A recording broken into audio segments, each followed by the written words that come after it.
Games Podcast, episode 270. We got a new person. We got a person here. Ben is here, as always. No, he isn't. Again, I guess. Again. Ben is here as always. No. Assist her in creating the dumpster fire that is the Pad Podcast. That is episode 69. No, Ben does not. Oh God, that would have been think. fucking funny to hear. If we ever re-record that, we have to fly Ben out. Fly me? Yeah, we're gonna get you a plane ticket. Please no. Yep. We'll get you a plane ticket to Canada. Yep. Come all the way to Edmonton. We can't give you a job or a house or anything, but you're in Canada. Oh, you're in Canada. We'll fly you back. What's the worst that happens? I don't know. I get shanked by some fucking liberal that you have there because I said something. Nah, they won't do that. They're very docile here. I don't believe your propaganda that you guys are all super nice and. No, God, no.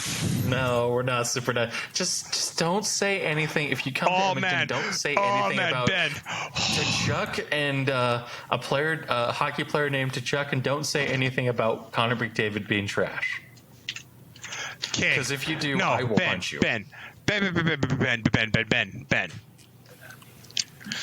you consider somebody drawing a knife at a protest warrant enough to be considered unsafe? Yes. All right. Do you consider somebody drawing a gun at a protest to be unsafe? Yes. All right. Now, I had this huge discussion with somebody who was like, "No, you're applying different standards to different situations," and I'm like, "Yes, if you have a gun at a protest, that protest isn't a protest anymore. Same with if you're pulling a knife at a protest because you feel unsafe. That's not a protest anymore."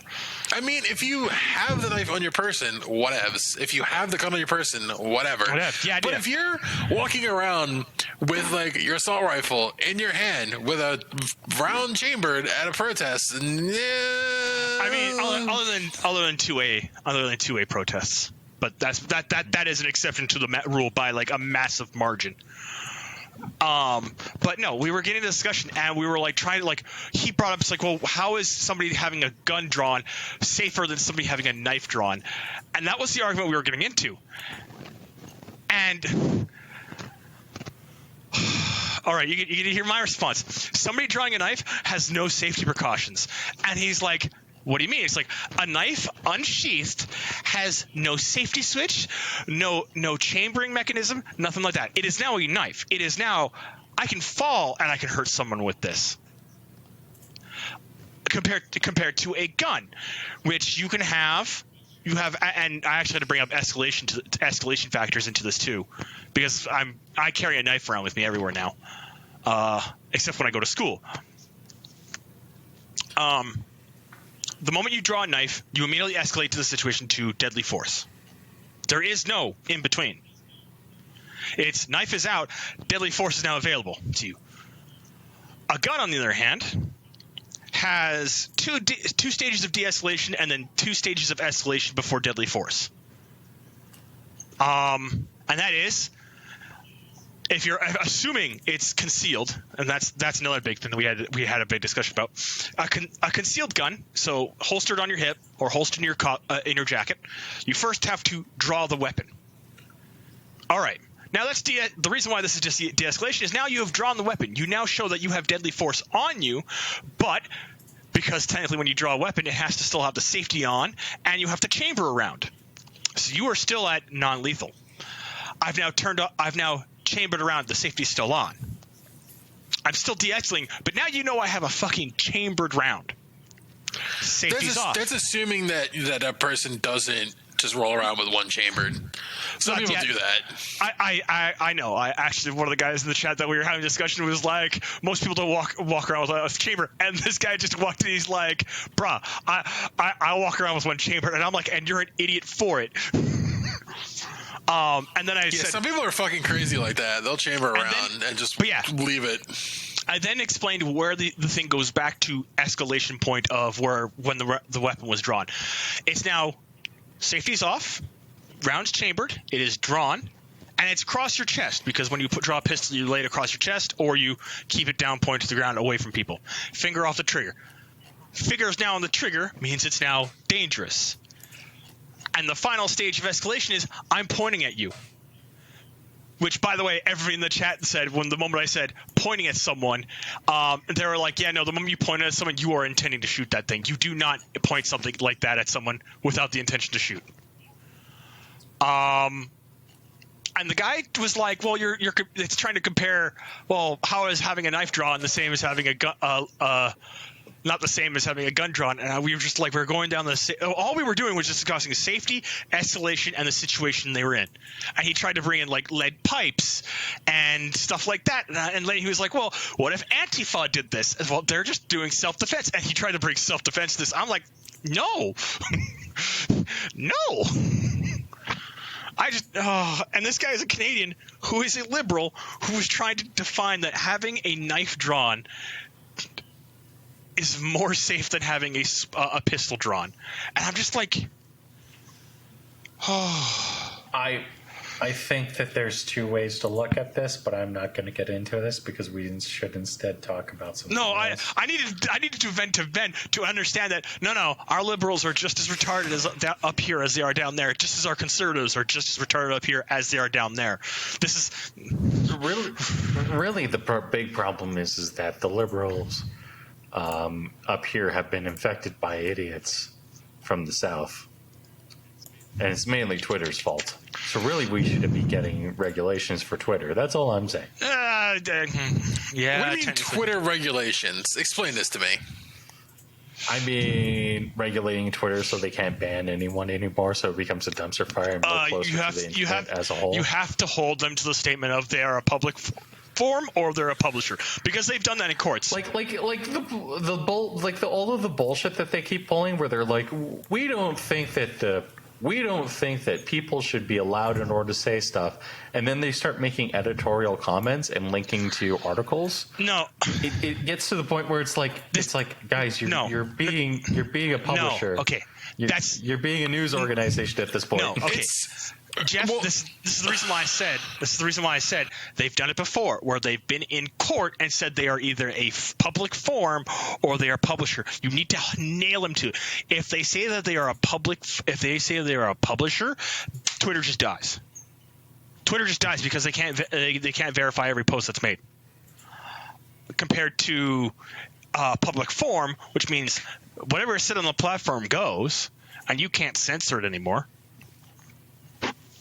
Mm-hmm. Which is what like the government should be doing, but the government is inept. Surprise, surprise. Yeah.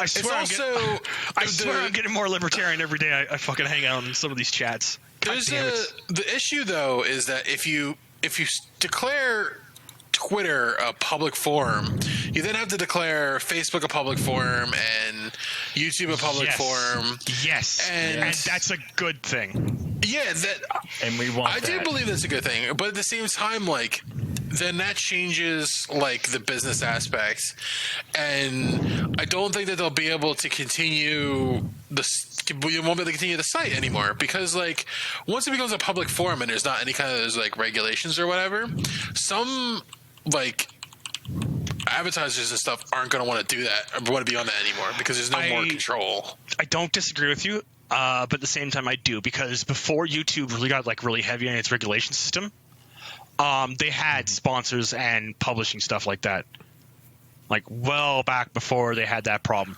And but they still had control over the system technically. Not as much as they did now. Like they had more sponsors. They weren't as liberal with it, I guess you should say, and they actually like stuck to their guidelines more appropriately than they do now. Yeah, well, that's the reason why I was saying is like technically YouTube used to have way more sponsors back in the day than they do now, simply on the factor that technically. Because they were free reign for everyone, anybody could get sponsors, because sponsors didn't choose who they sponsored back then.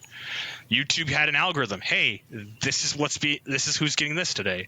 Surprise, you've got Coca-Cola or Ford or Alex Jad. or some French group. And it was totally fair because nobody could just go, I'm going to get this sponsor, I'm going to get this sponsor and stuff like that, which I think was pretty good for the most part. But at the same time, I know why YouTube is like, I'm going to tighten up on some regulations and stuff like that. I'm like, all right, fine, whatever. But the problem with YouTube is that they are not consistent with their regulations. It's because they want to be able to willy-nilly change what they think. They want because like if somebody comes along that isn't breaking the rules but is saying things they don't like, they want to be able to get rid of it because of dumb, stupid fucking. It's because they have a bias. Yeah, because everybody does. Yeah. And like there's nothing wrong with bias, but the problem is that right now it's getting to the point where it's very, very blatant, and we need to, like, the reason why I say that there needs to be regulation is because it shouldn't be okay for, well, here's a good news story. It shouldn't be okay for YouTube in order to ban gay content creators, which is something that YouTube did. Did they? Yeah. Because they were gay? Maybe. Sorta. It was kind of, if what I remember, it's based around the certain words you couldn't say. Yeah. And it was because of the whole, like, child-friendly shit they were trying to push for a bit there. Right. I forgot. That's what the... Okay, now okay. So anything and everything sexual fell under the premise of not child friendly. So when they rolled it out, it unfortunately flagged their shit at the same time. I get it now. Okay. Yeah, no, that I had to because you had to remember by the moment you said child friendly, I can get exactly why that got banned. Because there are some people on that platform that are not healthy for this situation. And there's also some of those LGBT creators that are directly targeting children and then doing other things that are not. And it's just there's a lot of problems right now in this world, and I honestly think like regulation, like I mean, okay. You need regulation for a healthy economy, but too much regulation strangles the economy and kills it. Yeah, and like I think that right now we're approaching this precipice where Facebook, Twitter, YouTube, like those companies have basically a large percentage of the internet. And breaking up Google and all that shit should definitely be a priority. But unfortunately, because of the way the lobbying system works in America, it's never going to happen. And also, no. That's the thing is with when Trump was going after that, like they are in court right now because of Trump. But the moment Biden's going to get into office, well, that's just going to just disappear. But I do agree with you that Google needs to be broken up because Google itself is I think 45% of search online, and then YouTube is another 30% after that. They own, I think, like 60-70% of search power. Mm-hmm. Did you see the video by Critical? Not Critical. Is it Critical? His like Penguin something on YouTube. He made a video about somebody selling out for like $2,000 for something. I gotta look it up now because I need the reference. Critical Moist, the guy who does the best moist meter. Yeah. No, I haven't seen that video. But, dude. Hold on. It was Critical Drinker. Oh, the DMCA thing with Twitch and shit. The guy, the one senator that's really pushing that shit, he literally sold out to the music industry for like $2,000. And then, like in total across the year, he maybe made $100,000. And he was just like, "Dude, I can crowdfund that to get you to stop doing this. Like, let me make my own fucking company and stop people from doing this shit because like this is fucking dumb." Yeah. But that's the thing is, what Google needs to be broken up. Google, Facebook, Twitter, some of the games companies need to be broken up. Apple needs to be broken up. Amazon, Tencent. Well, the problem with Tencent is Tencent's not an American company, so they wouldn't be able to nail them. That's the problem with Tencent. Can't they like pull like American companies out of it though? They can force them, yeah. Yeah, it's like they can be like, look, you can't sign with Tencent, and then basically like then that's like the end of I can't buy American companies anymore.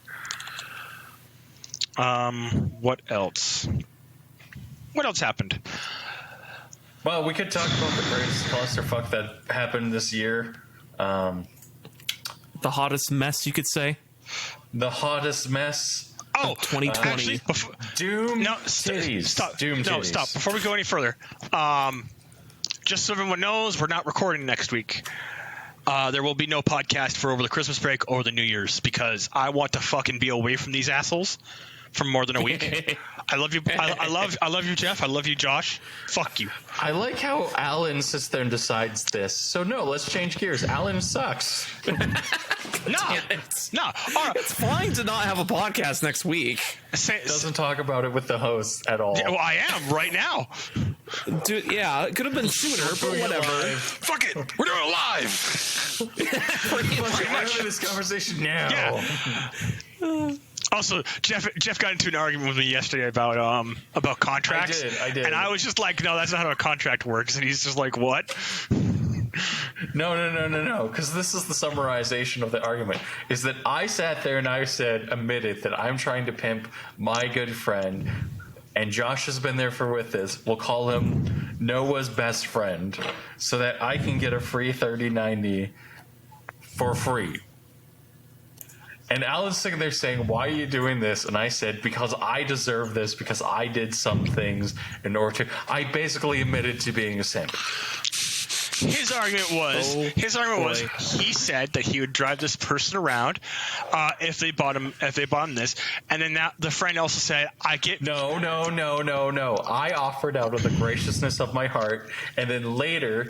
This is where the story changes. She said, I should buy you something for driving me around so often. All right. Okay, fine. All right. But then he is like 3080p. And she said, only if you get me laid. And he was like, all right. No, she offered to get somebody else. She was like, hey, I'll give you somebody's number. And if you need money, you can use that in order to get a 3090. It's not what you described last night at all. Additionally, however, he was like, well, I'll just get her to sign a contract that would be retroactive. And it's like, contracts don't work retroactively. And then he would try to argue. It's like, well, all right, then she has to pay me for that I take her to court for damages done because I had to listen to her dumb music. And I'm like, that would not hold up in court. Secondly, why are you letting her have the control of the music system? So me and Allan are fighting now, and that's the reason why the podcast is canceled next week. No, because it's fucking Christmas and fucking bullshit. So it's we're gonna be doing Christmas stuff, and I actually want to spend time with my family. The year that everyone's kind of had, I think that we deserve it. I actually kind of want to spend time with my family. You know. I would have appreciated if Allan brought it up, not on the podcast, but there is going to be no show next week if we all agree on that, and it sounds like we do. So maybe there will be a live stream on Thursday. I don't know. Maybe. But anyway, can we talk about hottest mess of 2020 Cyberpunk? We can talk about the hottest mess. Are we talking about PlayStation 4's fucking abysmal launch? PlayStation 4, Xbox, PC. PC is. I want to throw something out there about the whole like the shit fucking launch on PlayStation. Does anybody remember what No Man's Sky was like for every fucking platform, not just previous gen platforms? Permission and that to stayed. It's still $60. Yes. However, No Man's Sky has received, I think, 6 or 7 updates. Over the course of years? And that has all been free. again, Yeah. you don't think Cyberpunk's not going to do the same thing? And instead they take a knee-jerk reaction to people complaining about it because it wasn't their fucking God gives Messiah to video gaming? So they deleted it off the fucking PlayStation Store, and they're like, oh, we're just going to give you free refunds. No. I think there's a difference here. There is. I think there's a very big difference. But all right. I think Ben has a point. I think Ben has partially. Ben has a partial point, but Ben's point is also destroyed by what I'm about to say. The difference between the PlayStation 4 and for Cyberpunk and the launch of No Man's Sky is No Man's Sky was shitty on all platforms, and they refunded everyone who wanted a refund immediately. The PlayStation, on the other hand, which is I still don't understand why they pushed it out for PlayStation 4. It's the old system. Why are you putting it out on the old console when the new console just got released? You know it doesn't have the hardware to run your program. Well, the thing is that they definitely the thing is that the game was scheduled to launch before PlayStation 5 and Xbox Series X was supposed to launch. So PlayStation 5 has launched. Yeah, but the thing is that it got delayed, and then. It got delayed for reasons that were unrelated to fucking to that. So then all of a sudden now that's like, oh, now we have a PlayStation 5 and at this time. So it's like, yeah, they can't just be, oh, we're just not going to release it on PS4 and Xbox One because you guys probably already pre-ordered for it. So they can't just be like, hey, we're just not going to release it now. We're only releasing it for next gen. And plus, if you look at it, the game isn't even specifically designed for PS5 and Xbox Series X. They're only upscaling to, and then they said they're going to re-release it, and they're going to re-release it for free for the people that already bought it for Xbox One and PS4. Yeah. But the other major problem with this, though, is the fact that PlayStation 4 and Xbox One, while probably considering the design, because of how the delays happened, and considering when the original Xbox Series X and PlayStation 5 fuck, I don't even know what the name of the systems are anymore. I'm just fucking so out of touch with it. It's the Xbox Series X, I think, is the new Xbox. Yeah. But the problem is, because of all these delays, you know what I would have been at CD Projekt Red? I would have been like, hey, so because we've been pushed this development back so far and we know what the hardware is like now, we're going to cancel the release for the PlayStation Xbox One. However, if you did pre-order for these systems, we can offer you a new version for the next console, or we can offer you a refund immediately, or we can give you that's the only two options they have. And the reason why I would do that is because, well, we've seen what the results on PlayStation 4 has been like recently. It's actually kind of like it does not look good on the PlayStation 4 at all. No, it doesn't look like garbage. No, it doesn't look good on any of the consoles. Yeah, I agree that it looks terrible, but like, I mean, I'm trying to think of like how to put this. Can I make a comment very quickly? I think I know where you're going with it, but I'm not sure you can really put it without it sounding like super assholey. Well, like, here's my thing is that, like, I agree with Ben, but, like, at the same time, this is, like, literally a mirror of what happened when so many PC games come out and they're unoptimized piles of shit, and all we get from the console fanboys and the people who play games on consoles is that, oh, well, you know, it works fine on my console. I don't understand why it's such a big deal. It's like, dude, it bit you, and then that's actually you see them complain about Cyberpunk not working on their console, and it's like a fucking controversy. Even though the game sold 51% on PC, actually no, I think it was 59% on PC. It's like, I don't care that you don't have enough money in order to buy a computer. I don't care that your preference is a console. I care that the game is shit, and I'm going to stand there with you. But you know what? I think it's very fucking insulting that you're sitting there and you're acting like this is the end of the world, that the game is fucking shitty on your platform of choice, when you sat there and you did this with Dark Knight, Batman Arkham Knight. When you did this same exact Dark Souls kit and caboodle with Dark Souls. All of them. Like, every single Dark Souls PC port was fucking trashed on day one.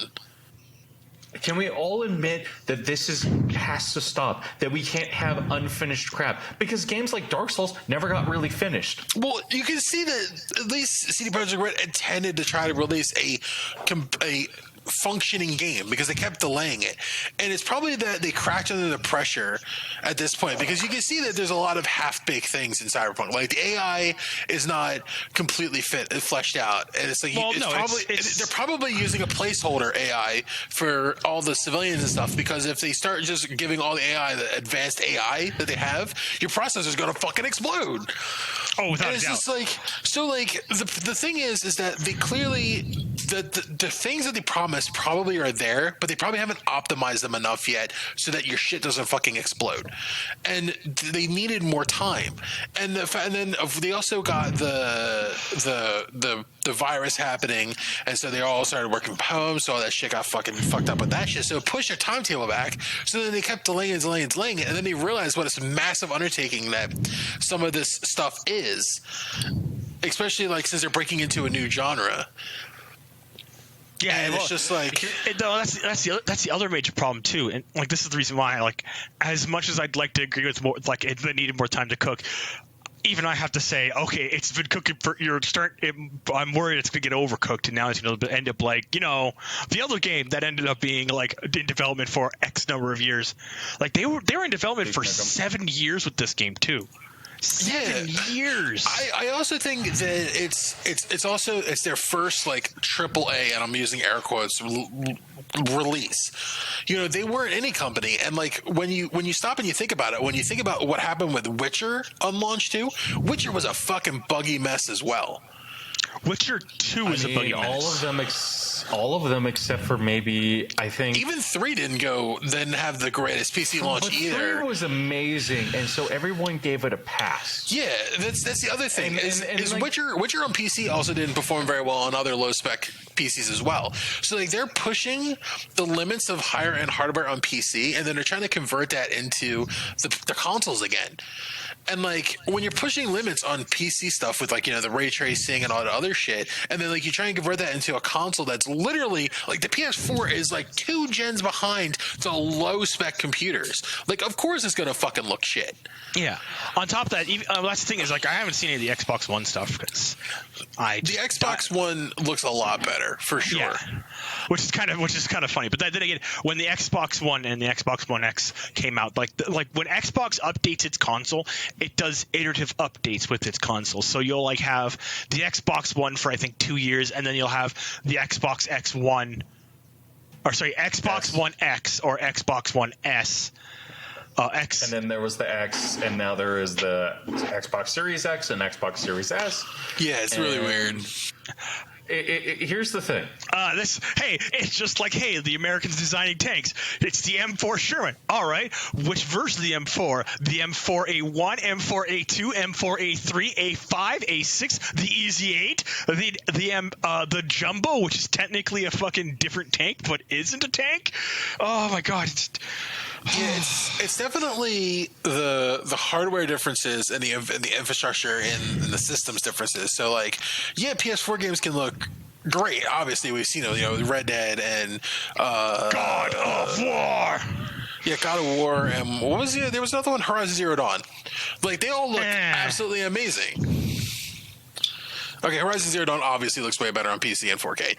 Because everything does. Yeah, everything does. I mean, Horizon Zero Dawn is. But I mean, it still is a pretty game comparatively. No, I will agree there. It is a very pretty game. But my problem with the PS4 system is, as I said with the Xbox, when they release an update for their version, it's iterative updates. So like, hey, this hardware is now becoming out of date. We'll update this hardware to be a bit more modern. That's why they cost more. I've noticed with PlayStation, they never seem to update their like major hardware. What they tend to do is they update space and software and spooling. Yeah, and like it's just. I've never understood this with Sony. It's the reason why I can't get behind any PlayStation systems, because like, sure, their games can look fabulous, but like, I think You only buy a PlayStation for the exclusive sale. I don't think no, I don't it even do might that. be because of the way the Japanese do things. Because like, if you look at the other things, like the Nintendo, like with the Wii and the other things, like yeah, they release newer systems with them. They're not. I think it's they don't want to change the architecture because of the way the games are created on them, and they don't want to like throw a curveball at the developer and something. I wonder if that's the same issue. Because I remember there was an article about some people talking about developing on the PlayStation and the Xbox, and they said that it was easier on the Xbox. The Xbox I'm pretty sure uses NVIDIA and Intel stuff, and PlayStation uses something else. Oh, they don't? I thought they were using Intel. They're all using AMD-based hardware, except for the Switch. I know which article he's talking about. When that one of the articles that came out related to the development process on the the late PS3 and the late the late Xbox 360, and that was when Xbox was still using NVIDIA and Intel, because PS4 technically still had because that's been the thing is Xbox, like with Microsoft, they tended to lean towards NVIDIA. They've recently transitioned over with the Xbox One and stuff like that. They transferred over to AMD, but you can definitely tell, like, even with that, like, because that was the thing is, like, the end of the PS3, PS4 series was the end of NVIDIA's, like, relationships with the Xbox series before they went over to AMD. And again, even if they have the same hardwares, if the development process related to that hardware isn't constantly being iteratively updated, like, again, as I said with the Xbox, its infrastructure is constantly updated. Like, it constantly updates the software and updates the hardware. That's the two things that Microsoft does really, really well. Is they update their hardware, they update their software. They like none of their products get worse as they release. And I've noticed that. So, could I say something with an article I just noticed? I actually posted it. I don't think anyone read it, but I think there's more underlying problems with Cyberpunk. Is that the staff are revolting. Like, there's some hard problems going on that I'm sure the game's fucked. But I think something's way worse. Like, way worse. I think it's because they were saying, oh, we're gonna try to avoid crunch and all that shit, and then like I said, like I think they caved to the pressure of the fans like begging for this game. And they probably also got too ambitious for their own good. I think it's more of like their upper staff is just being really uppity, breathing their own farts and thinking they can pull it off, and no, they can't. That's what it feels like. I think. Well, no, I disagree, because like even with me quickly just like glancing through this article, because this is a fucking Bloomberg article, and it's kind of I'm not gonna lie, sketch to begin with. It smells like farts. But the thing is, like, I've heard two separate cases. I've read this, and I've heard a separate case over on the Castle Super Beast that one of the hosts is talking to someone who actually was still working there, and they're like, yeah, there's some real bad problems over there. Oh, like, no, I can totally believe it, because it's CD Projekt Red. And like they've gotten to the point where they're a really well known name. They're now AAA. And that's the thing. We're looking at hardware issues first. I wouldn't be surprised. I actually honestly wouldn't be surprised if CD Projekt Red was actually suffering from problems of internal strife related to their crews, because they've been going hard on this game for like a year and a half now. Remember, this game was supposed to release last year. Yeah. And could you imagine if this game came out in April? It would be way worse. It would have been way worse. Could you imagine if it went up against Final Fantasy VII? Final Fantasy VII is not a good game, though. Final Fantasy VII Remake is. No, it isn't. No. Okay. We have it. Oh man, because I actually. Although I have more evidence to the show that this game, I'm not sure how long they've been working on it, but like they started working on it 5 years after they started working on it after Blood and Wine for Witcher. Yeah, so like that has to be when they start working on it. Also, but, I mean, the more I bet they the more you start looking at it, it feels like they've been working on it for like 3 years. And another thing is, there's a YouTube channel called Spiffing Brit. Fucking, he had a video of like, this is how easy abusable the systems are in the game. Like, no one double checked anything, and fucking within not even going through the tutorial, the first thing you can level up is your fucking crafting, and turns out crafting is broken in on itself. It's like, what is this company doing? All right, no.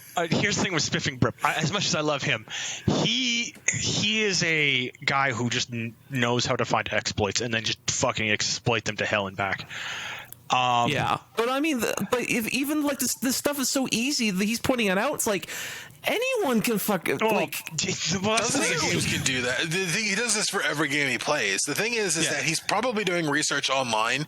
The people that have already sussed this out. When there's hundreds and thousands of people playing a video game, somebody's bound to find a glitch or an exploit that your QA team missed, because your QA team is probably only maybe like 20 to 30 people, and 20 to 30 people can't accurately, find every single possible glitch and or exploit that's coming around until they get the hands of 100,000 people.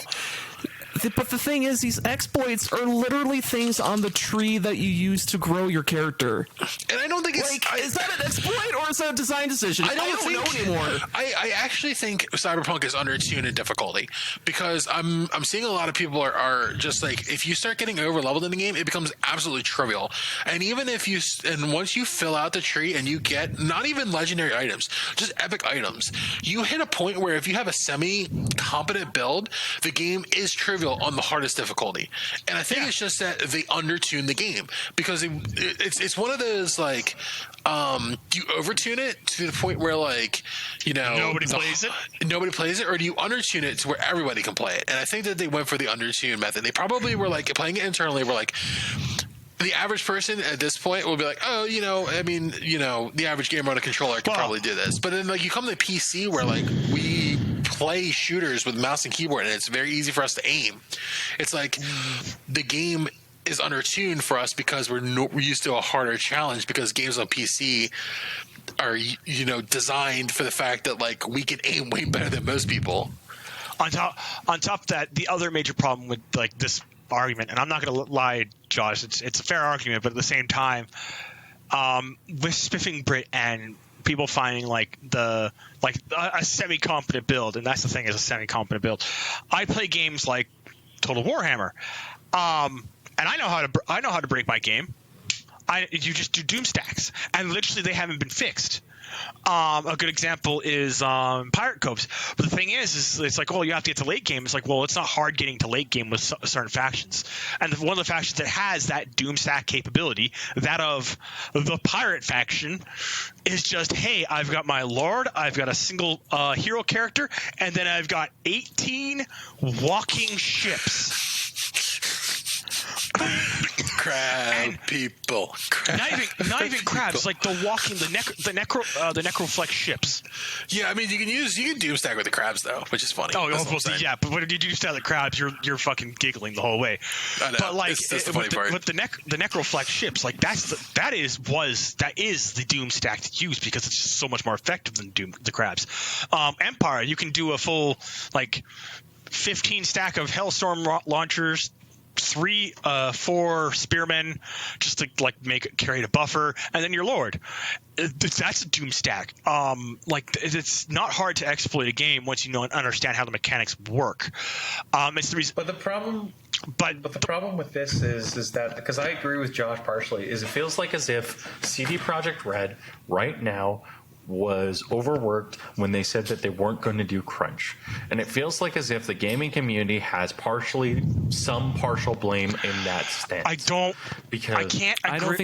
really don't think the gaming community has any weight in this. It was more the administrative / managers of their jobs just kind of being like, you could do this, or fired. And it's like, What I mean by that is, I mean that the gaming community was so desperate for this game that they basically sat there and were like, why is the game not being released in November? Brr, that's horrible. No, I can't. I do not agree with you on that. Like, here's the thing. I would rather a company, and by the way, it was announced a full month ahead of the schedule before it was supposed to be released. Like, hey, we need to delay a bit. We're sorry. We need to make sure this gets polished up a bit. I would rather that than like a week before, hey, yeah, no, it's being delayed another 6 months. That's the thing, though, is you're the minority, and you're the actual tiny minority. I hate it, though. The thing is that most people are actually losing their minds that we had to wait this long, and then are even more losing their minds now at the fact that we are even like it's even worse. Yeah, like the problem with this entire thing has been that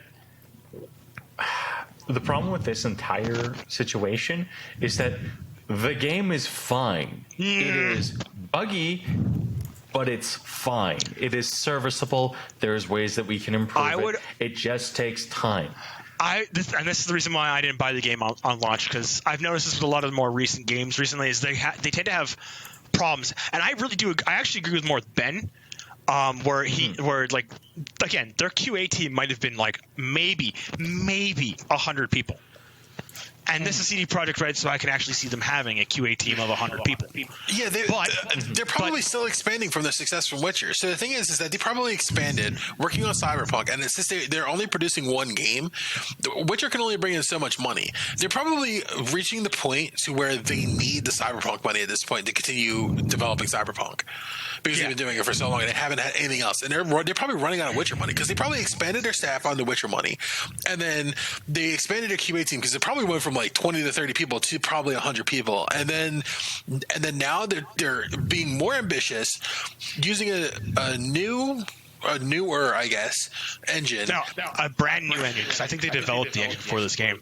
Okay, so now they're using a brand new engine, and then they're doing a new genre, and before the Witcher NPCs didn't have to do anything complicated, and now that they have to have the NPCs be complicated, really, and also they have to develop a shooter, not just melee. So it's just like now it's even more like they're so out of their wheelhouse that I am not surprised that the game is launched in a unbalanced, undertuned state, as well as the continuous amount of bugs, as well as the complaints of people with the AI state of things, and also the pop in all the other stuff that they've been trying to figure out how to optimize on a brand new engine.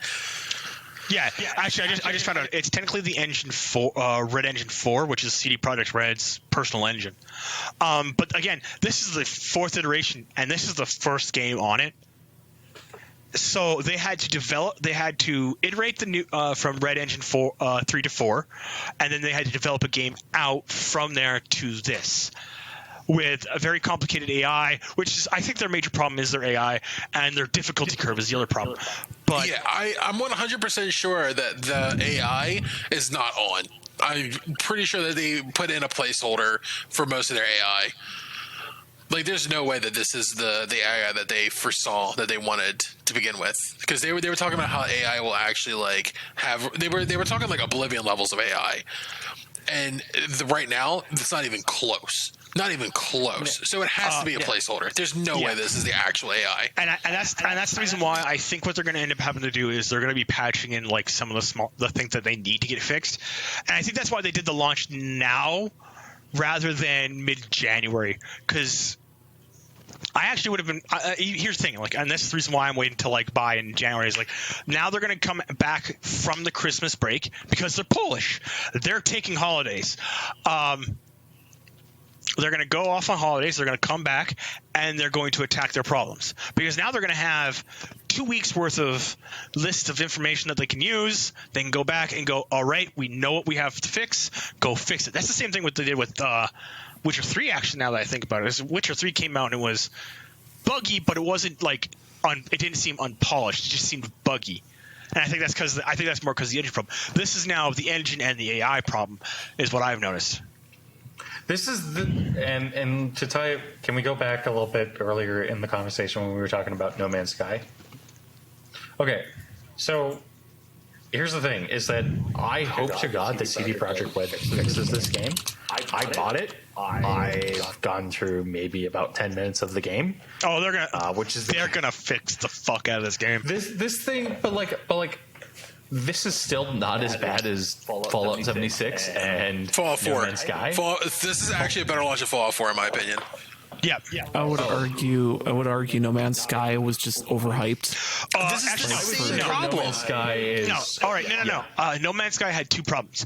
No Man's Sky was an indie company going into a AAA game that they weren't ready for, expanding from a crew of 15 to 25 by the end of development. Just remember that. That was a crew of 15 starting for a project that promised open world, random generation with all these features. Well, and multiplayer and this is, by the way, massive quotes around this promise statement, because they were said in interviews, not said in like online things where like stuff like that. I thought it was because of one interview where the dude was literally on stage with Jimmy Kimmel or something, and he just kind of freaked out and he just overspoke. There were like 6 or 7, and that's the thing is that was the lead developer. They don't have a PR team. Yeah, he was literally rolling around like the guy from from Fable that was like, remember the guy from Fable that was just constantly like saying Fable's gonna have all this shit. Yeah, Peter Molyneux. Yeah. He was just spewing all this fucking bullshit from his mouth, and Fable came out and it was nothing like that. It's like literally we've seen it happen over and over again. Like Fable did this where like it promised all this shit, it came out, it was a buggy mess that wasn't even close to what it was, but it's still a good game. Fable is still a great game. Even though it's like not aged great, it's still a good game. Yeah. And then you see No Man's Sky, and it had the same thing. The lead developer goes around spewing bullshit, and then the game comes out, and it's not even close. Well, here's the problem with this one though, is he is just, well, again, he's a developer. He's not a PR guy. He's not like a lead, like he's the team lead, but he can't do fucking like. And that's the thing is like I'm sitting there like I went back and rewatched all the interviews a couple weeks ago or a couple months ago after the Internet Historian video came out. Because he actually does a full hour video where like he breaks down how this all happened, what all happened, and something else happened during the entire process of development, which is fucking bullshit. Did you know that SkyDrive or Sky Network launched a lawsuit against No Man's Sky over the word Sky in their name? Jesus Christ! And that, you want to know how long that dragged out for? 3 years. 2 weeks, about a month before the initial release was supposed to happen. Oh man, that's rough. So yeah, there's so much going on behind it. It's like, and like, here's the thing. I agree with Josh that it's overhyped, but the problem is that a couple other things outside of his control happen. I do believe that, like, and here's the thing, like, you can go talk to the lead developer. The lead developer's like, no, any expansions that come out after this point, they're free.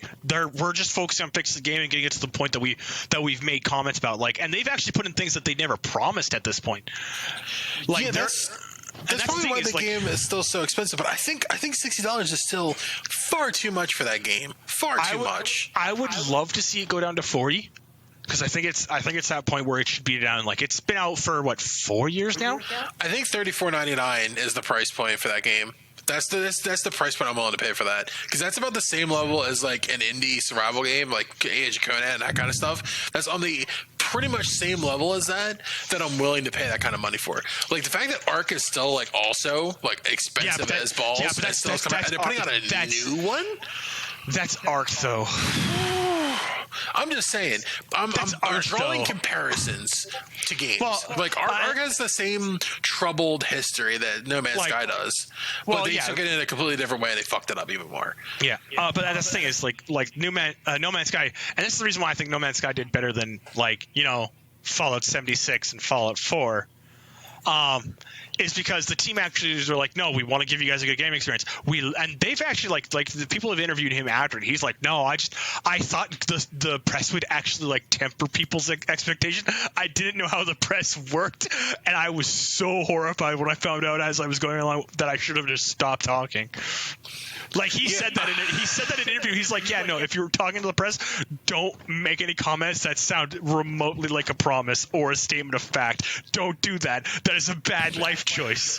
And I think that might have been the same problem that Cyberpunk has faced, because they promise a lot of things that they thought they could do that they're not quite ready to implement yet. And like I said, like I think the AI is the biggest thing. Like this is the biggest problem that I think is that AI and fuck. I want to say for me personally, I want to say the other big problem for CD Projekt Red's Cyberpunk is the customization, and finally, believe it or not, this is going to be the fun thing. The optimization. The optimization is the final big problem for them. Unfortunately, because of how big that game is, I don't know how you can optimize that. I actually don't. Well, Because I was sitting there looking through some of the stuff for it, and just given how complicated that game is, how the fuck do you optimize that? That game is just like a fucking just web on web on web of just stuff that happens. And it's actually kind of the reason why I'm like, I don't know how you'd optimize that game. However, it needs to be optimized, and that's the problem. Although I don't know how they're going to do it either. Yeah, we've been talking about CD Projekt Red for about an hour now, so I think we need to move on to a different topic. God. Can we talk about Josh? I played Hades. You played another game that should have won. I haven't played Hades yet. I haven't even seen anything about Hades. It's a really fucking good game. I call it my game of the year of 2020. You would say that over Doom Eternal. The only thing I saw about it is it looks like a twin stick shooter, and I fucking detest twin stick shooters. I would say it's a little better than a twin stick shooter because you don't. Well, I was gonna say you don't have a gun, but It's a roguelike, you right? actually It's the kinda last like thing you Binding of unlock. Isaac. Yeah. Well, the thing is, It's not like I would more actually no. Josh character driven. Yeah. Yeah.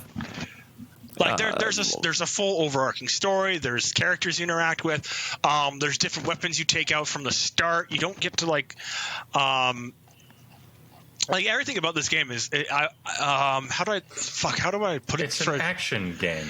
It's a top-down action game. It's a isometric action game.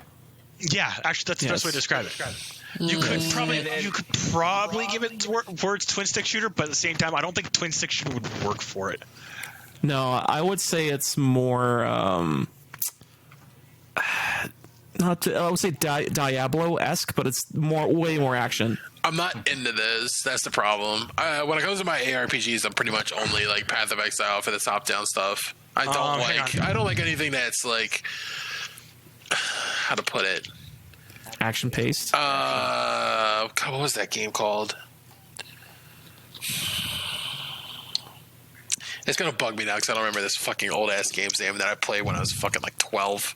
Yeah. It was that like arcade one where like you had like the wizard, the warrior, the ranger, and like it had the announcement that was like the ranger needs health or something like Gauntlet. That's what it was called. Yeah, okay, definitely Gauntlet. That was like the only like top down like action game I've ever played, and I fucking hated playing that goddamn game with my friends so goddamn much because they forced me to play the wizard because I was the only one left of the 4, and then they wouldn't let me have any of the power-ups, so I was literally just like a fucking like shit tier character the entire game. I can say right now, you do not have teammates to worry about, and if this game's way better balanced than that fucking piece of garbage. The other thing is I look at it and I'm just not interested in it. I mean, I would think it's come from your trauma of people forcing you to play a game you don't want to play. Maybe. That's probably what it is. But at the same time, if you want to pick it up, game, but I didn't. But the people that I played with were really fucking shitty in my youth. Okay. Yeah. Like, so I would argue that if you want to pick it up cheaper, that's fine. It's just like going through the points of like why the game's so good is just like, yeah, the characters are great because you're talking to every single Greek mythology / like heroes and whatever in that game. Outside of the main character, every character in this game is fairly accurate to Greek lore, with the exception of Hades. But that's beside the point. There's a little bit of discrepancy there, but again, besides the point. Okay. but again, it's got a really good story. You're trying to break out of hell. Surprise, surprise. Zagreus or something? Zagreus, yes. Zagreus, sorry. Zag.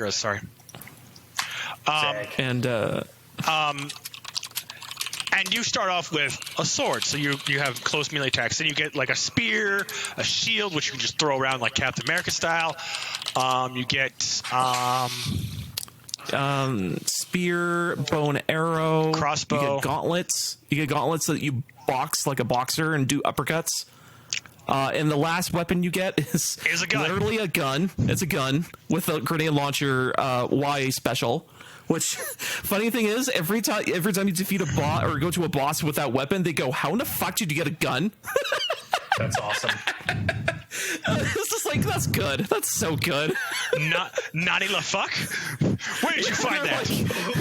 Yeah, they're remarking on every, like, I love how every weapon you have, depending on the perks you pick up, because your perks you're picking up is also God sending down tributes to you, and that's how you get power ups and get your perks and stuff. And as you pick it up, they talk to you through these perks, and they're like, "Hey, buddy, I know you're trying to stick this out and whatever, so I'm gonna try to power you up." And yeah, and sometimes you can give them tributes through this, and with the tributes you can get more storylines from them, and also if you get further into the game, you have to write. Ares has got the hots for fucking Nyx. That's fucking amazing. Yeah. Oh man, I can't wait for that. You get that full interaction because have you beat the game yet? No, not yet. I keep dying either to Snake Boss or to the Coliseum fight, which is the what's his name? The Minotaur and the dude. Minotaur and Perseus. The champion of the gods, Perseus. Yes. Vile demon, go back to your spawn. Fuck, Perseus is just fucking great. That's another thing that this game has. Like every character that you the first time you interact with the Minotaur is just kind of like, oh, cool, it's another fighter, and you fight him till half HP. He's like, cool, I'm gonna see you later, and then he walks off, and you're like, what just happened? Yeah, and like you'll meet the king who has to roll a boulder up a hill, who constantly can never get to the top. You meet like a bunch of like very important characters from Greek mythology and Greek history. You meet all the gods. Well, you meet most of the gods. You don't meet all of them. And it's all like really well done. Voice acting is great. You have really cool, neat little side quests. But the gameplay is very simple. It's dash around, avoid damage, hit them, kind of stuff. Yeah, I would say kind of bullet hell almost to a point at some levels. Oh boy! Depending on what now I want to play even is. Less. Oh, hang on. Let me get one fight that I know that won't spoil the game. Oh boy! So, is this how you feel, Josh? When we don't talk about Mass Effect or Pokemon? What? I'm just like tuning out, just like. Yes. Now you're feeling oh no, they're saying words and I can't say anything about this because I know nothing. Exactly. I literally care so little about Hades, and I'm just like, everybody's like, I love this game. I'm like, look, I looked at it. It looks fine. You enjoy your game, but I'm gonna go play this, and I go play something else. Like I play RimWorld or Cyberpunk or Among Us. Pick it up when it's cheap and then play it when you want it. It looks like a game. Like here's the thing: it's like if you were to ask me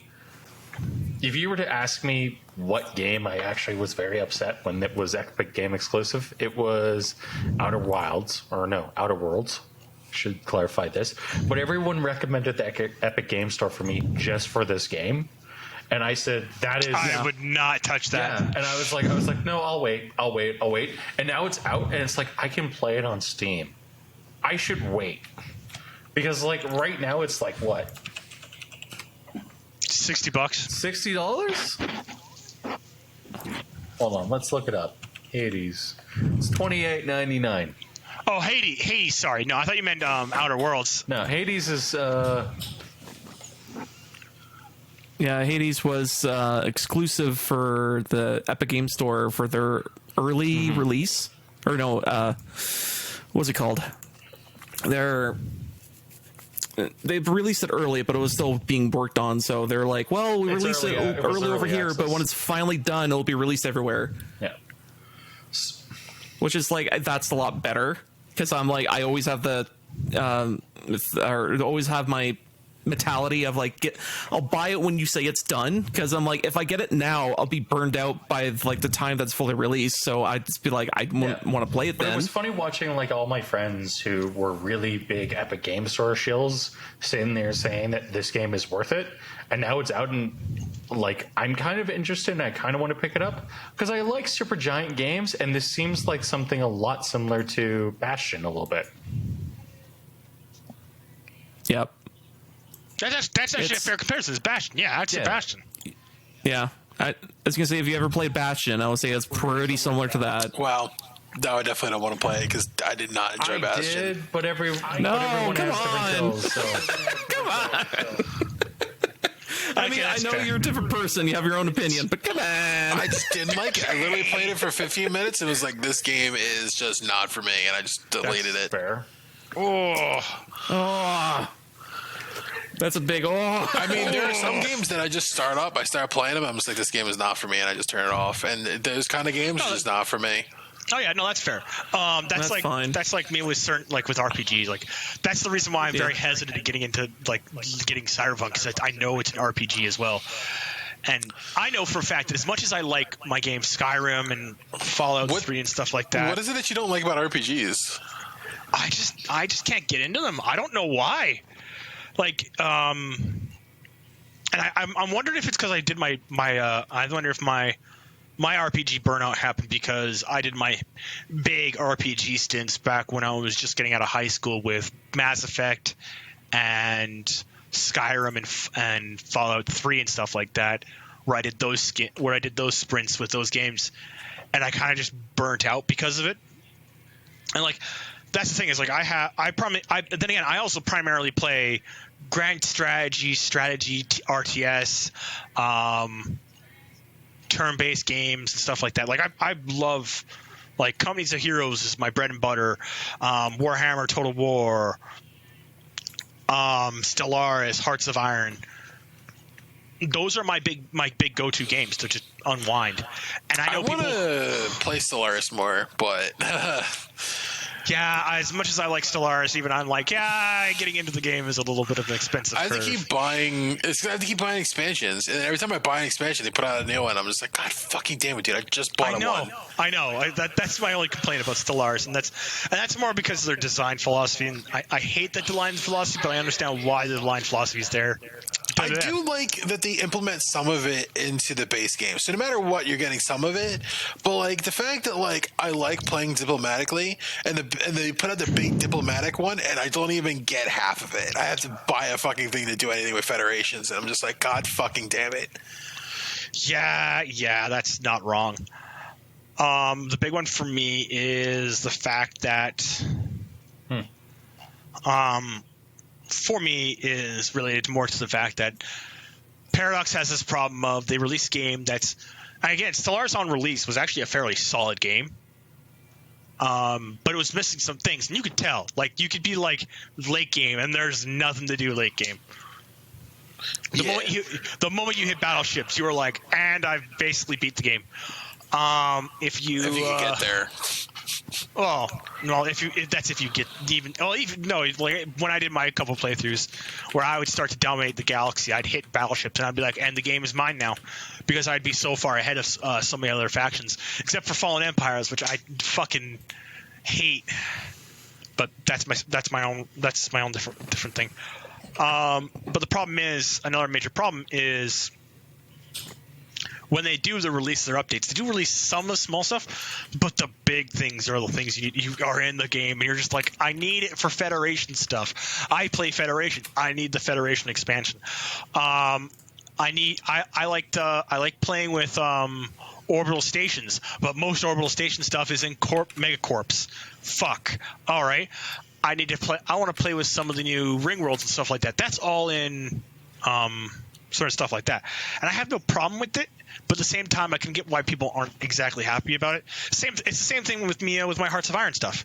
I have all the DLCs except for the most recent one for Hearts of Iron. I think. I don't think I have the. Yeah, I don't have the Battle for the Bosphorus, which is the latest one, which includes 3 new tech trees, new units, an update to certain mechanics, and stuff like that. I don't have that, but at the same time, I'm okay with that. Yeah, But- if you're okay with that, that's fine. It's just there are some things that like I kind of wish like I feel like the Federation thing should have been a change that they pushed through as a normal update. But I can understand they need to make money to make the more updates. I get it. I do. And especially the updates that they do put out, they're pretty extensive and like really game changing.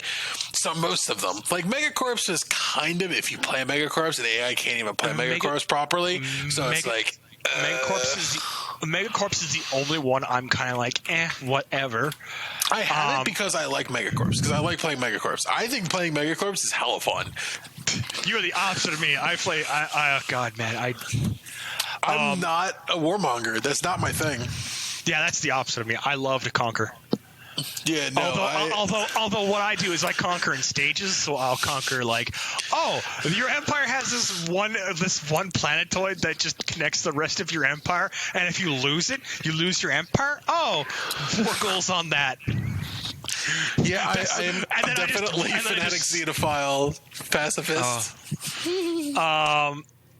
But like that's the thing is like the current 2 ones that I don't have for this game are the Necroid Species Update Pack, which I'm kind of just indifferent towards because as much as I like the look of the Necroids, I'm just kind of like whatever. And the other one is Megacorps, and the only reason why I don't have Megacorps is I didn't see anything in it that I really needed, other than maybe stations. Yeah, I think the station feature is actually kind of nice, to be honest. I use it on everything now. Yeah, actually, no, sorry. The station stuff was all added outside of Megacorp, but there's like City World, which is something I actually want to play, but it's not like a huge pressing thing. And some more mega structures. Those are the only 2 big things I want. Oh, right. All right, the Galactic Slave Market. Right. I don't have the Leviathan story pack and anything after Megacorp. The Leviathan story pack is interesting because it adds a in-universe threat that isn't late game. It's still it's technically a mid-game threat for the game, which is actually a good thing. I think I didn't pick it up because it was. I don't have Distant Stars story pack either. I don't have any of the story packs, but that's because I'm a cheap bastard. You don't have Synthetic Dawn, Distant Stars, or the Relics. The I have Synthetic Dawn. Yeah, Synthetic Dawn is so good though.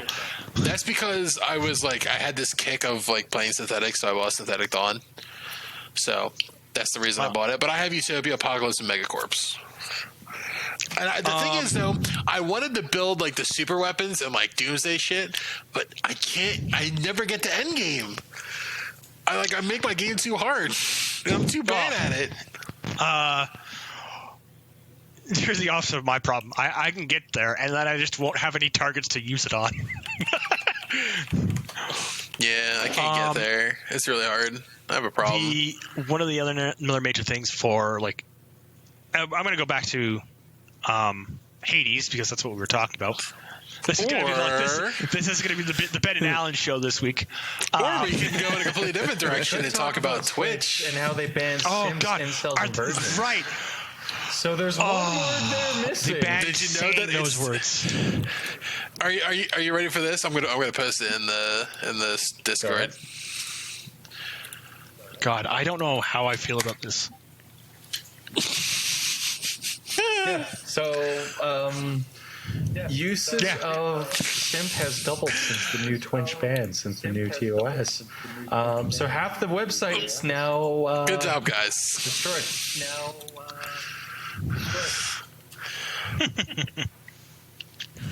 It's like trying to ban things just make people want to use them more.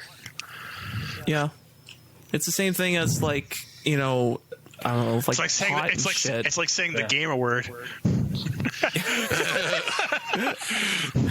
I heard you say gamer word, and I heard game award, and I was like, oh no, let's not talk about Last of Us. I don't want to do that. No, I don't want. Okay, we're not going to talk about that. I do want to talk about it, though, but we're not going to talk about it right now. I don't think this is such a dumb. Like, I don't get this. Because Why the game journalists are so not around. No, we're not talking. We're not talking about the Game Awards. We're talking about Twitch. Why did they do Stay this? focused. Okay, Twitch. Stay focused. Why did they do this? Because they want us to be distracted from the DMCA shit. That's why. Because instead of actually doing something about their copyright system, which has literally turned into trash, and what is there? There's also now legislation on the menu in the states where they can sit there and they can like charge you as a felon and prevent you from voting. Yeah. So felon and prevent you from voting. Yeah, they want DMCAing to be a felony because they want to protect the music industry even more than they already fucking do. It's bad enough that they already suck the fucking music industry's dick hard enough as is. They want to make it even more. They want to gangrene. Yeah, they want more. God, this looks like cancer. I'm watching the fucking Haiti shit just because like I saw in there, and this looks like straight cancer to me. I can't take it. God damn it. I'm sorry, but that fight just looks like cancer. I'm just like, I don't want nothing to do with this. That's a boss fight, though. That's the thing. I know, but I'm just like, if that's the kind of how the game boss fights are, I don't want to play that game. And that's technically the second boss fight. I was gonna say if it's a snake, then yeah. It's the Hydra, snake. yeah. That's the one that actually either kills me or it's the third one that kills me. Anyway, why did they pick simp, incels, and virgin of all the things to pick? I can understand simp, but like, yeah, it's well because it's they want something that know. looks actually horrible. So what they're doing is they're doing it in such a way where it's, how do I say this? They're doing something that looks very good on paper because half of the website thinks that they're basically simping for women. Like half of that website is just men simping for women and donating large amounts of money to women. And I'm not trying to be mean when I say that. That's actually what's happening. So it's just hilarious. I don't know.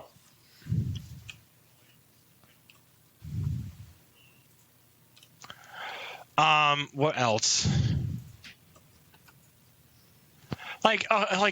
Here's a big thing for me though, with the simp bullshit.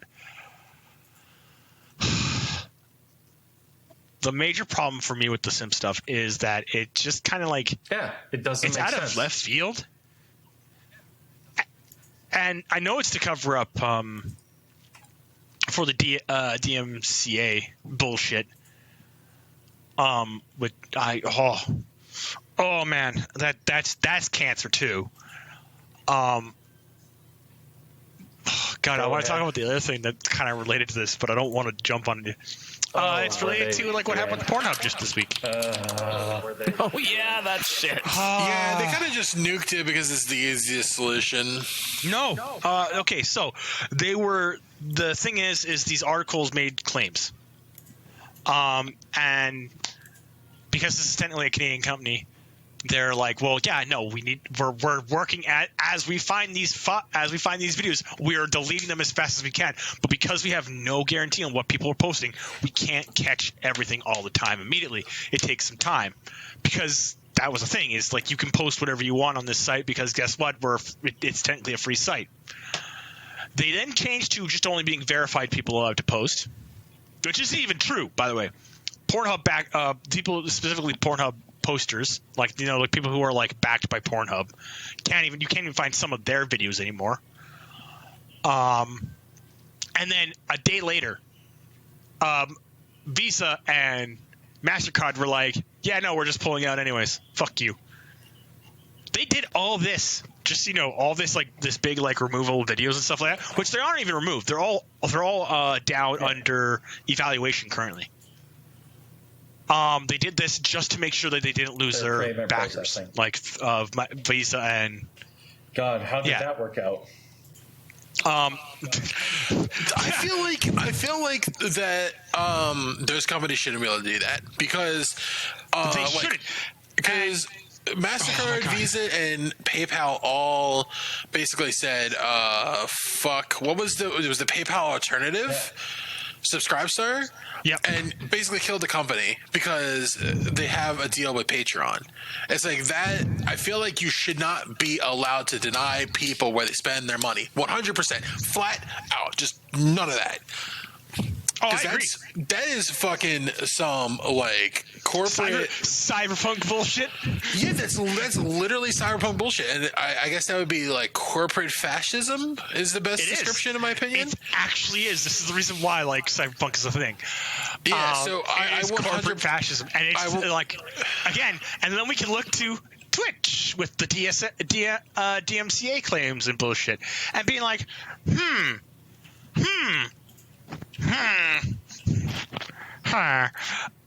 we can see like the same thing happening there as well.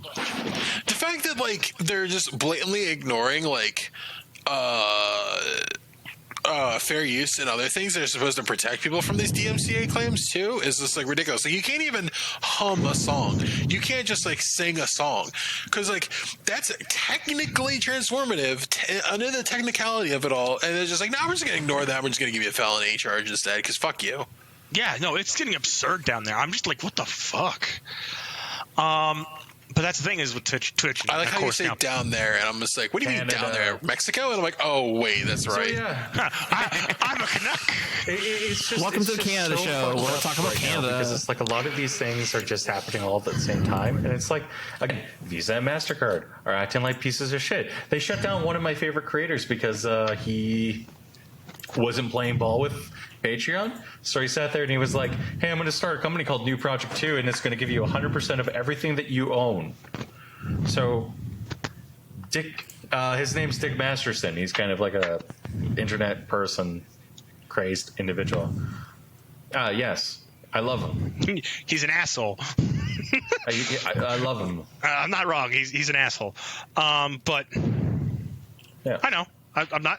I'm just saying he's an asshole. I love him too. Don't worry. You're not getting heat from me. You're getting like a guy who's complimenting on this fact because. But that's the thing is, all I know is that if I had my own credit card company, and it's not not from my own company, it's not Visa or anything, I will gladly accept porn money because man, I'll be so rich. That's the other thing I don't get is like. Yeah, why wouldn't you accept it? You'd be so fucking rich. We saw what happened last time with when a site decided to go, yeah, no porn. That being of Tumblr. And then saw how Tumblr's stock price just collapsed overnight. It's like you go where the porn goes because like apparently that's where life is.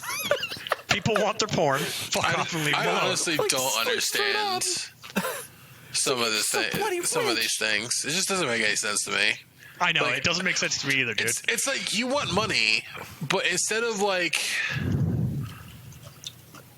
I think it comes down to one person who's a higher up, and it's just probably maybe they're high and mighty or something and thinking that they're better than this. And it's moral superiority. It's moral superiority complex. It's just one person making that decision. Yeah. Like this is what this really reeks of. Or in like YouTube stance, it boils down to they keep hiring more and more people that align with their stance, and they just ruin themselves. It's just fucking Christ. You just can't see the good option ever. That always ruins the good thing every time. And what I mean by that is the fact that YouTube doesn't have any contact between their moderation team and their developers. So their moderation team is literally in a bubble, and they specifically hire people. It's honestly proven at this point that they hire people that support their views, and they want to moderate the site the exact way that they want them to moderate it, which is just like the fact that you can't. The fact that the company is so biased that they're willing to then bias their own fucking moderation team is just I'm just what? It's absurd. And then other companies do the same thing. Like I'm pretty sure Twitter does that too. I'm pretty sure Twitter's moderation team is 10,000%. It's way worse Anyways, and that's the thing. I It's, think that it's worse than YouTube. We've been going for about an hour and a half. It's way worse. I think, Yeah. yeah. I think it's time that... Already? Oh, Damn. dude, we care about this We're stuff. passionate about I think this. it's time that we end the show. Okay. No, let's keep going. Fuck this. We're on a roll, dude. I have to go to bed. I gotta work at like 7, bro. Shut up, bitch. Yeah, let's let the employed people actually like function in their lives. Fine. I guess. I mean, I just finished class. Okay, I want to talk about one quick thing before we dip out. Merry Christmas, everyone. See you after the holidays, and fuck off. And make sure to spend time with your family and friends and stuff like that, even if they don't agree with you on like politics or video games or whatever. Just take Zealous in that, hey, because of COVID, you can't visit them for Christmas, and you're not gonna be nodding your head in awkwardness as your uncle goes on for his racist tirade for the third time. Remember, it's okay to hate somebody for the opinions that they have. My friends. How dare you hate the games I like? I'm just kidding. I like how my entire statement was like, yeah, just go hang out with them, have fun. It doesn't like even if they don't agree with you, like whether it's politically or video games, and you just both just tank the fucking message into the group. Look, it's okay to disagree with somebody. For realsy, it's okay to disagree with somebody and still like them as a person. I handed you a child, and you just fucking football. That's because I hate children. Did you not know this? Thank you, everyone, for listening. But yeah, I think that's the end of the podcast, though. 279. There will be no episode next week, unfortunately. Well, there probably will be. There will probably or be the week one. after. No, because it depends. Because that's New Year's Day. Sounds like Yeah. New Who Year's Day, cares about sure, New but I mean, Year's? we can do it earlier or after. Yeah, It's COVID. We can't go partying. We might as well make a podcast, right? Fuck it. that sounds like a great idea. Let's all get drunk on the podcast. How about that? I can't actually. Sure. You can Oh. drink, or you're going somewhere? I can't. It's not that I can't drink. It's just that I can't drink. I'd only be able to drink water on the podcast because I have Invisalign in, which is braces. I can't have anything that's not Anyways, water. thank and you I'm everyone like, for listening to Black Man Games Podcast, That episode sucks. 279. You can listen to us every Thursday on blackmangames.podbean.com. Thank you, Ben. Thank you, Josh. Thank you, Alan, for joining. Hope everyone has a good night, and bye. Yeah, I'm sorry. Hunt that baby.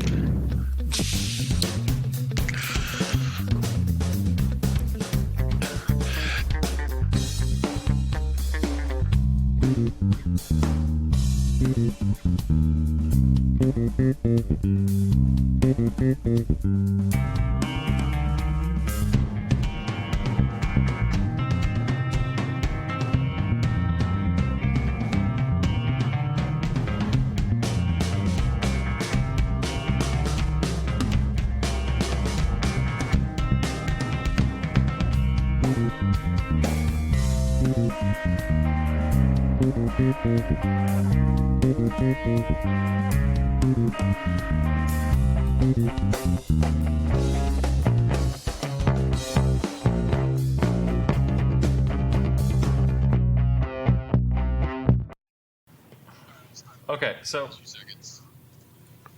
stop All right, I'm fapping. good. I'm playing Cyberpunk, bitch. Fuck you. playing Cyberpunk. So you're fapping. I'm also Am like, I wrong? What the fuck is wrong with Am you? I I'm wrong? I'm stealthing. Stealth is hard, okay? Alan, shut up sometimes. I swear to God. You actually hurt my feelings. So anyways, what happened recently? So like we have like people in like residential areas that don't have clean water Ooh. in Canada. So it's like, whatchamacall First it? Nations, reserves. Flint. Yeah. Flint. Yeah. Yeah. Seth, that's a lot more complicated situation than Flint. It is. Man, there's We can't get pipes built. No, the problem is we literally can't get the sewage system built out there because there's less than 1,000 people living in that area, so it isn't worth the time to build it out there. The cost to put it out there is exuberant, and the idea, like, it's just like, well, they can't keep getting clean water out there. It's like, well, we're shipping bottles there. That's all we can do because that's the only cost-effective way we can do it. That's the only way we can do it. It's actually kind of frustrating. So, like, I'm actually kind of like looking at that little residential area, and I'm being like, why don't we just move it? Like, here's a good idea. Okay, go to that town and offer them $1,000. No. And on top of like the value of their house and like the value of their home, and sit there and say, hey, is it okay if we move you a little bit closer? Just a bit of a small problem with that. Their homes aren't worth anything. They are so isolated and so devoid of property value because they're so far away from any more like any major cities and stuff like that. Like the value of a house is dependent upon the location, and reserve houses aren't that expensive. They're like 100,000 at most, and that wouldn't even get you like a good fucking like townhouse in Edmonton or stuff like that. Okay. Like you'd have to offer them like $250,000 for each of their houses, which is upselling their values, their houses, to get them to sell that property to move to a more accessible area, which would be the smart thing to do. Then all you do is you make that like their personal gated community. And you just go from there. I'd be like, yeah, no, I'd be okay with that if it gets them away from being so isolated and so. Which is, believe it or not, that's a lot of other problems with that the idea of the reserve system. It's so bad. It's so destructive. It is. But like, anyways. I don't blame. Like, here's the thing. I've studied the residential school system. I can absolutely tell you right now. As of right now, the residential school system is not as bad as people make it out to be. But the problem is the bad stuff that did happen is horrible, but it's not as like widespread as people like to make it out to be. It's the problem with the residential school system is that for everything that was good that happened in it, there was enough bad people that it was horrible. Well, no. All right. This is the reason why I'm saying this. The vast majority of the residential schools in Canada weren't bad. The vast majority. Most of them are actually pretty good. The problem is those bad ones. Those few bad ones are like, no, that are the reason why I got shut down. Like, the idea of a residential school is the same as a boarding school in England. Believe it or not. Yeah, that was the basic idea. Yeah. On top of that, because of how the treaties we signed, because this is in the treaties we signed that we had to do this, that we had to provide education and stuff like that. Because of those treaties, we had to do that because like they got to the point where like in some of the reserves like there was no education, so they were taking them off the reserves to educate them to comply with the fucking treaty. It's so like. It's the reason why I just think like nope, treaties are null and void now. We can't like they're pointless to us anymore. Like there's so much. There's just so much wrong there with related to that little knot that it's just like no. But yeah, let's get on with the podcast. Okay. Let's sync in 3, 2, 1.